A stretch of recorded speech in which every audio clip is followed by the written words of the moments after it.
बिस्मिल्लाहिर्रहमानिर्रहीम, अस्सलाम वालेकुम। मैं हुसैन इकबाल हूँ, हमारा यूट्यूब चैनल देख रहे हैं। तो जनाब मेरे साथ हैं इब्राहिम बासी साहब। इस्लामाबाद हाई कोर्ट कवर करते हैं, इलेक्शन कमीशन कवर करते हैं। तो इब्राहिम, आज पाकिस्तान तहरीक इंसाफ को या बुशरा बीबी साहबा को जो इस्लामाबाद हाई कोर्ट से रिलीफ मिला, तोशाखाना केस में उनकी जमानतें हुई, लेकिन उसके बाद अभी तक जो है वो उनकी रिहाई मुमकिन नहीं हुई। इस पे बात करेंगे कि ऐसा क्या माजरा पेश आया कि अभी तक वो जुर्मकार जारी नहीं हुए और उनको जमानत मिलने के बावजूद रिहा नहीं किया गया। उसके साथ साथ खबरें चली, ट्वीट्स किए गए, और वो हसन अयूब साहब अल मशहूर रावी जिनको कहा जाता है, उन्होंने ये तासुर देने की कोशिश की कि बुशरा बीबी साहबा जो हैं वो अब दोबारा जेल में नहीं जाएंगी। कोई डील का तासुर देने की कोशिश की गई। ये तमाम तर मामला क्या है, तो सबसे पहले शुरू करते हैं आज जो इस्लामाबाद हाई कोर्ट से बुशरा बीबी साहबा को जमानत मिली, उसके बाद अभी तक रिहाई क्यों नहीं उनकी अमल में आई। देखें, जिस तरह आपने बात कर दी अपने सवाल के अंदर ही कि रिहाई क्यों नहीं मिली, रोपकार के ऊपर साइन नहीं हुआ, जी रिहाई नहीं मिली। अब हम तरतीब से सारे इस मामले को चल के लेके जाते हैं कि ये हुआ क्या। और जिस तरह आपने रावी की बात की, तो रावी के बाद के मैं किस नज़र से देखता हूँ, मैं अपनी ज़ाती बात करूँगा। और दूसरी चीज़ ये मैं आपको बताऊँगा कि रावी के अलावा और कौन कौन से लोग हैं, और ये सारी चीज़ें आपको भी समझ आ जाएंगी, ऑडियंस को भी समझ आ जाएंगी। देखें, ये तोशाखाना 2 वाला जो केस है ना, इसके अंदर आज ज़मानत तो होगी। जी ज़मानत में सलमान अकरम राजा साहब भी मौजूद थे। सलमान अकरम राजा साहब बहुत एंजॉय कर रहे थे जस्टिस मियां गुल हसन औरंगज़ेब की रिमार्क्स, ख़ास तौर पे जो वो जिस वक्त उन्होंने बीवी के हवाले से बोला कि उन्होंने कहा कि आपने जिस तरह ये मामला जो है वो चीफ जस्टिस काजी फ़ाइज़ा के केस वाला है कि गलती या कोताही जो है वो बीवी करती है, और नुकसान जो है वो खमियाजा जो है उसका शोर भुगतता है। जी जी मुझे तो बीवियों की टेंशन होना शुरू हो गई, ये बात वो हंसना शुरू हुए। जिसके ऊपर जो सलमान अकबर राजा साहब ने यूँ किया है ना, क्या कह दिया, हंसे वो। तो दूसरी चीज़ दूसरा जहाँ से मुझे असल में ना टर्न आउट होती हुई चीज़ें नज़र आई कि यहाँ से ज़मानत हो जाएगी। एक तो बॉडी लैंग्वेज थी जस्टिस मियां गुल हसन औरंगज़ेब की, क्योंकि वो बिल्कुल यूँ करके रिलैक्स बैठे हुए थे। जी वो जो सवाल करते थे उनके चेहरे के ऊपर मुस्कुराहट थी। वो ऐसे लग रहा था जैसे एफआईए प्रोसिक्यूटर को छेड़ रहे हैं। कि जब आपको पता होता है ना कि अगले बंदे को कोई चीज़ ग्राउंड नहीं है, जी जी तो वो बार-बार आपके साथ शरारत करता है। मुझे ऐसा फ़ील हो रहा था कि मियां गुल साहब उनके साथ ऐसे कर रहे थे। जिस वक़्त उन्होंने कहा जी कि ये वाला जो केस है, क्या जो आपका आईयू है वो वहाँ पे इन्वेस्टिगेट करने गया? उन्होंने कहा जी हमें तो ज़रूरत ही नहीं पीछे कि हम जाएँ। सही वहाँ पे सलमान अकबर राजा साहब हँसे। मैंने उनको नोट किया, मुझे महसूस हुआ कि ये केस बढ़ जाएगा, सही और वो वही हुआ। दूसरी चीज़ ये कि ये केस जो सलमान अकरम राजा साहब ने तो ख़ैर आज वो बैठ के एंजॉय कर रहे थे, लेकिन सलमान सफदर साहब जो है उन्होंने इसके ऊपर आर्गूमेंट किए। उनके आर्गूमेंट्स क्या थे? उनके आर्गूमेंट ये थे कि पहले वाला तोशा खाना वाला जो केस था, वो उसके अंदर से ये केस बनाया गया है, जो रसीदें हैं उनकी बुनियाद के ऊपर, ट्रांजैक्शन की बुनियाद के ऊपर, लिहाजा एक ही जो है वो केस के अंदर से दूसरा केस नहीं बनाया जा सकता। ये क्रिमिनल एक्ट है या क्रिमिनल जो प्रोसीजर है उसके खिलाफ खिलाफ है। ठीक इसको बनना ही नहीं चाहिए था। सही वहाँ पे जो प्रोसिक्यूशन थी उसकी तरफ से या एफआईए की तरफ से ये था कि ये जो पब्लिक ऑफिस होल्डर, ख़ास तौर पे जो वज़ीर-ए-आज़म जैसे सदूर होते हैं, उनकी अहलिया जो हैं, उनको भी जो कोई मिलता है, अगर वो सरकारी दौरे पे अहलिया के साथ जाएँ, उनको भी कुछ जो गिफ्ट मिलता है, वो ला के तोशाखाना में जमा करवाएँ, उसकी मुकर्ररा जो रकम दें, 4 माह के प्रोसेस के बाद वो अपने साथ लेके जा सकती हैं। लेकिन बुशरा बीवी ने ये मामला नहीं किया। जी वहाँ पे उन्होंने कहा कि अगर उन्होंने ये मामला नहीं किया, या इसमें अगर वो जी बुशरा बीवी का अपनी यहाँ पे कोताही है, फिर आपने इमरान खान साहब को मुजरिम कैसे करार दिया? जी यहाँ पे उनके पास कोई जवाब नहीं था।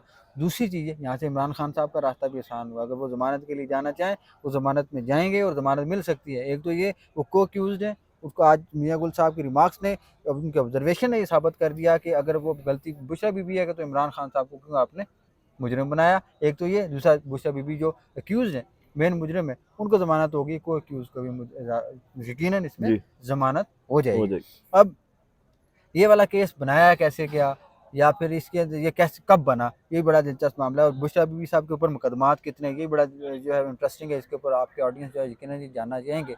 जो मुकदमात हैं बुशरा बीवी के ऊपर, वो मिनिस्ट्री ऑफ इंटीरियर ने आज से 1 डेढ़ माह पहले इस्लामाबाद हाई कोर्ट में जो है वो बताया था कि बुशरा बीवी के ऊपर एक रिपोर्ट उन्होंने दी थी कि बुशरा बीवी के ऊपर जो है वो 17 जो है वो मुकदमात बनाए गए हैं।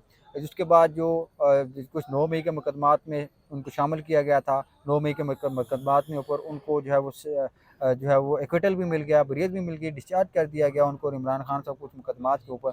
उसके बाद जो पहली सज़ा तोशाखाना में हुई, तोशाखाना का जो सज़ा थी उसको इस्लामाबाद हाई कोर्ट ने जो है वो सस्पेंड कर दिया। उसके बाद 190 मिलियन पाउंड के जी अंदर उनको ज़मानत मिल गई इस्लामाबाद हाई कोर्ट के अंदर। उसके तीसरी जो बड़ा केस था वो था इद्दत में इद्दत निकाह वाला निकाह मामला, केस। उसके अंदर इस्लामाबाद हाई कोर्ट से उनको जो है इक्विटल मिल गया। चौथा बड़ा ये वाला केस था, इसके अंदर भी जो है वो आज ज़मानत हो गई है। अब जो हमारे वकला से बात हुई, बारी-बारी में मैंने चंद वकला से पूछा, उन वकला ने मुझे ये बताया कि हमारे पास जो रिपोर्ट है, रिपोर्ट से उनके मुताबिक बुशरा बीबी के ऊपर कोई और मुकदमा दर्ज नहीं है। लेकिन दूसरी जी जो आपने जी रावी की बात की, जी जी सिर्फ रावी की बात नहीं है, फैसल वावड़ा ने भी यही बात की है। जी इन दोनों बातें अब जो फैसल वावड़ा साहब हो गए, रावी हो गए या फिर कुछ और जो चंद सहाफ़ी हैं वो अगर कोई एक ही साफी तो ना कि वो गैर सरकारी तर्जुमान कह लें हाँ, उनको। वो अगर ये बात करते हैं तो आपको भी पता है कि इसका क्या मतलब होता है। जी जी अब ये डील का तासर इसलिए देने की कोशिश कर रहे हैं, मैं जो जाती जैसे सब मैंने पहले कहा था, ये डील का तासर इसलिए देने की कोशिश कर रहे हैं कि ये साबित किया जा सके कि इमरान खान के बयानिए को जो है वो ठेस पहुंचाई जाए। ठेस पहुँचाई जा जी सके और ये बताया जा सके, एक बयानिया बनाया जा सके कि इमरान खान ने जो है वो डील करके अपनी अहलिया को जो है वो बाहर लेके आए हैं, अपनी बहनों को रिहाई करवाई है, जबकि दूसरे जो कारकुनान हैं उनके बारे में इमरान खान साहब ने डील नहीं की। दूसरी तरफ अब कोई और चारा नहीं है आपके पास ये करने का, क्योंकि सेटअप सारा चेंज हो गया। काई साहब के ऊपर जो आपने उनको इस्तेमाल करना था वो आपने कर दिया। काई साहब अब जा चुके हैं, सारा मामला सुप्रीम कोर्ट में टैकल करेंगे और जस्टिस जही अफरीदी साहब इस मामले को देखेंगे और जस्टिस जही अफरीदी साहब अपनी 1.5 इंच की मसद बना लेंगे, लेकिन वो इतने बुरे तरीके से इस्तेमाल नहीं होंगे जिस तरह सही। काई साहब ने हुए हैं। और उनको ये चीज़ें भी नज़र आई हैं, जैसे ये अफरीदी साहब ने चीज़ें सारी नोट की है कि जिस तरह उनके ऊपर तनकीद हुई काई साहब के ऊपर, जिस तरह उनको डोनट दिए गए, जी जी वो हालांकि उस सबने तरीके नोट किया वो है, वो रवैया किसने नहीं देखा कि क्या नहीं सुप्रीम होना कोर्ट। चाहिए था। जी बिल्कुल, अब ये सारा जो मामला है, अब ये बुशरा बीबी को रिहाई के अलावा इस वजह से कोई और चारा नहीं है, क्योंकि उनके ऊपर कोई मुकदमा नहीं है। अगर उनके पास अब ये देखना है, अब जिस तरह आपने कहा रिहाई क्यों नहीं हो सकी। हाँ, मैं वही पूछने लगा था कि रोबकार क्यों जारी नहीं हो सके, उस पे दस्तखत क्यों नहीं हो सके, और इमरान खान साहब का नाम सुनने के बाद जज साहबान किधर गए? देखें जज साहिबान इमरान खान साहब का नाम सुनने के बाद नहीं कि जिसको को ज़मानत मंजूर हुई, 11:30 बजे की बात है। ज़राए हमें ये बताते हैं कि जज जितने भी जजेस थे, जिनकी ज़िम्मेदारी थी एफआईए के जो जजेस थे, एफआईए कोर्ट के, एफआईए की अदालत के, या फिर जो ड्यूटी जजेस थे, वो 11 बजे 11:30 बजे उठ के चले गए। चलो जिस तरह ठीक। बच्चों को 2 बजे छुट्टी होनी हो ना, बच्चों को 11:30 बजे आप छुट्टी दे दें वो बहुत खुश हो जाते हैं। वो फिर गायब हो गए, फिर जो वकील हैं, वकला की टीम है, वो जाके दरवाज़ा खटखटाती रही जो चैम्बर्स की कि कोई निकले, स्टाफ हमें बताए कि हमने क्या करना है, लेकिन वो बाहर नहीं निकले। उन्होंने कहा नहीं जी उस्ताद जी ने छुट्टी कर दी थी, नहीं आना। सही। वो घर फीडर ले गए सब छुट्टी कुछ। भी डायरेक्ट हाँ, प्रिंसिपल से मिली है ना और उनको। बिल प्रिंसिपल से छुट्टी मिल गई। उन्होंने अपना लंच बॉक्स भी घर ले गए वापस, खाना भी जाकर उन्होंने घर खाया है, बोतल पे पानी भी नहीं पिया था। वो सारा कुछ वापस ले गए, बच गए। 10 रुपए की बचत भी हो गई। उन्होंने जो खर्च करने थे वो उनकी जेब भरती जो थी, क्योंकि ब्रेक से टाइम छुट्टी हो गई, ब्रेक से पहले छुट्टी हो गई, जी जी तो वो जो उन्होंने खर्च करने थे वो उनके पास बचत बन गई, वो आप सेविंग करेंगे, एंजॉय करेंगे। अब देखते हैं कि कल सुबह जो है वो आज आएँगे या फिर उनको प्रिंसिपल कहते हैं कि नहीं जी कल की छुट्टी कर कल लो। भी तुम छुट्टी कर लो यार, तुम बहुत मेहनती हो। तो अब देखते हैं इसके अंदर की डेवलपमेंट्स आगे क्या होती हैं। चलें इब्राहिम, बहुत शुक्रिया आपके वक्त का, और इंतज़ार यहाँ पे भी यही करते हैं कि कल आने वाले दिन में क्या बुशरा बीबी को रिहाई मिलेगी, क्योंकि अब जितने भी वो घंटे जेल के अंदर गुजारेंगी वो ना हक सज़ा होगी। पहले भी वे किसी हद तक नाहक ही समझ लें आप। नहीं, अब तो चलें अदालती फैसला भी आ गया ना उसके बाद, अब तो मोहर लग गई है अब वो। मोहर लग गई है कि वो अब बिला वजह अब उनको जेल में रखा जा रहा है, और वही जो सियासी इंतकाम है वो अभी तक ठंडा नहीं हो रहा। वीडियो का ख्ताम करते हैं इसी दुआ के साथ कि अल्लाह ताला पाकिस्तान पर अपनी रहमत नाजिल करे। पाकिस्तान जिंदाबाद।